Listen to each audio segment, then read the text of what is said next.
আল্লাহর ব্যাপারে নিরাশ হবেন না, তার দয়ার প্রতি আশা হারাবেন না।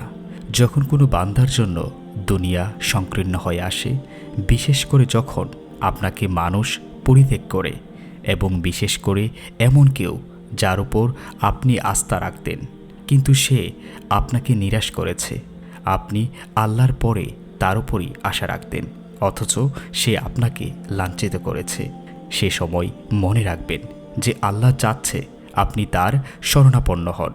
যখন মানুষের দেওয়া ব্যথায় আপনি দিশেহারা হয়ে যান, তখন মনে রাখবেন যে আপনার একজন মালিক রয়েছে যিনি আপনাকে কখনোই নিরাশ করবেন না। আপনার একজন রব রয়েছে যিনি সকল অভিযোগ শুনেন, যিনি সবচেয়ে লুকায়িত বিষয়গুলো জানেন এবং শুনেন।